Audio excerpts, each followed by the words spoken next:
Hello, this is Leslie Walker-Hirsch. Today I am thrilled to be speaking with award-winning author Karin Schwier from Saskatchewan, Canada, Saskatoon to be more precise. Karin and I met about 1,000,000 years ago when she invited me to join her in doing a sexuality seminar up in Saskatoon. Karin is an award-winning author. She was working for the Canadian group on community living when I first met her and got a lot of experience through that. Karin has written this award-winning historical novel right now where she drew upon her experiences as an advocate for people with intellectual and developmental disabilities. And she has written a novel now in addition to her other books, one called Flourish, and another called Sexuality, Your Sons and Daughters with Intellectual Disabilities. But her new one is a novel, and it has won the John V. Hicks Award for long works, and I'm so thrilled to be speaking with you, Karin. Long time no see. I don't think either of us had gray hair the last time. Well, I still don't, and I'm a natural blonde, right? It's good to see you. Great to see you. You know, Karin, all of your books concern people with intellectual disabilities. So how did you get to be such an expert on that group of people? Well, I wouldn't say expert, but I've had a lot of associations over the years. I worked for the Saskatchewan Association for Community Living, which is part of a federal network in Canada of advocacy organizations. And I worked with them for about 27 years, and I was a communications coordinator. So as part of that role, I produced a magazine and interviewed a lot of people with disabilities and families, other advocates, people who work with them. Great. So before we get started talking about your new book called Small Reckonings, before we talk about that, can you tell a little bit about your earlier books that are not novels, but that are nonfiction? Mm-hmm. All of the books, I think eight books, a couple of illustrated children's books, all came out of my work with at the time, SACL. Now it's called Inclusion Saskatchewan. And it was always important for me, I think, to try to give voice to people with intellectual disabilities. So most of the books feature a lot of first-person experiences.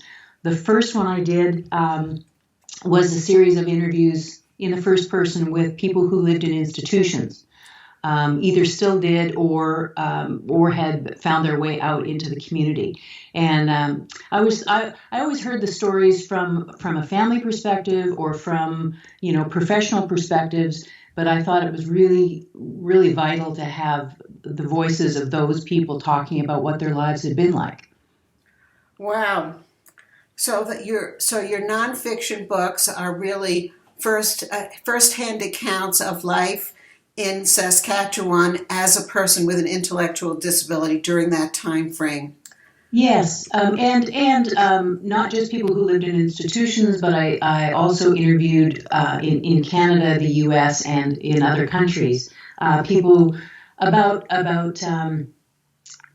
intimate relationships, about friendships. I guess I always kind of used my own stepson kind of as a guide to the subject matter for a lot of the books.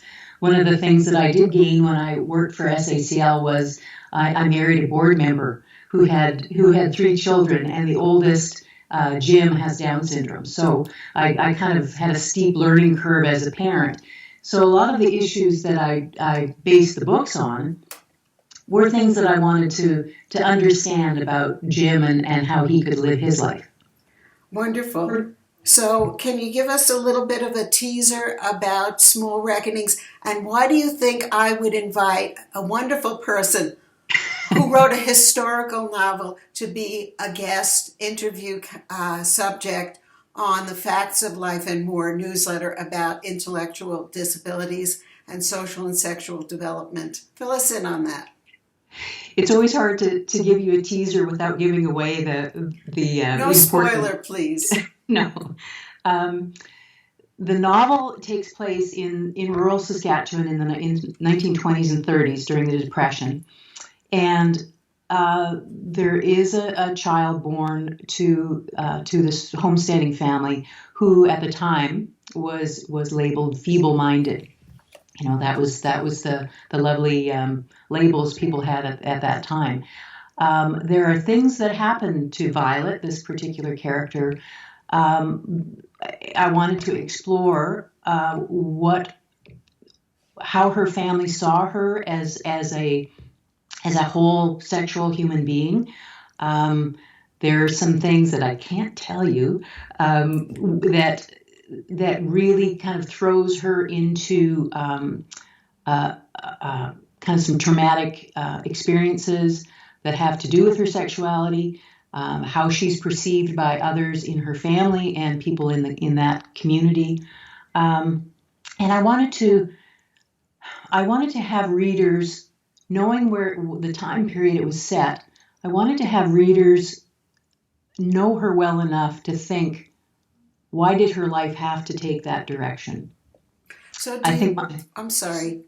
Do you think that if she were living today and a similar story had happened or a similar traumatic event had happened to her, that the outcome would be the same? I would like to think it wouldn't, but I've interviewed so many people over the years who similar things happened, and the support wasn't there, the attitude wasn't helpful. So things that happened to Violet, I'm sure happened today, but I think there can be different outcomes for people. This actually was based on a true story. Somebody came into my office when I worked at SACL and wanted to make a donation in memory of his friend, another farmer who lived in that area of the province. That farmer friend had asked the man who came to see me if he would look after his daughter who had Down syndrome after he had died. So the man agreed that he would do that. When she died, he came in to donate the balance of the estate in their memory. And he said, would you like me to tell you the story of this father and his daughter? So I said, sure. We sat and had coffee, and I remember my jaw just dropping. And I said to him, this has to be a novel. And he said, well, you go ahead. He said, if you can, leave out where we're from, so people in the community, although people in the community certainly remember the story, he said, sure, you go ahead and fictionalize it. And so I fleshed out the bulk of the story, but it is based on real events and real people. So the fictional characters and those real people are really blurred in my mind. And I think that the story that happened in the 30s still resonates today. Wow. So Karin, if some of our watchers and listeners wanted to get one of your books, either this brand new one or one of the earlier ones, how would they go about that? Just simply email me. They can email me at Karin, Karin .Schwier, SCHWIER, at mac.com. And I can direct them to, a flyer that will help them buy the novel or have a look at my other books. Wonderful. Karin, it's been a joy to reconnect with you. You're just as lovely as ever. So I hope to see you again soon. Maybe I'll stop in when all this craziness is over. Maybe I'll stop in to visit. Well, wouldn't that be a treat? I'll talk to you soon. Bye-bye now. Thank you. Thanks, Leslie. Bye-bye.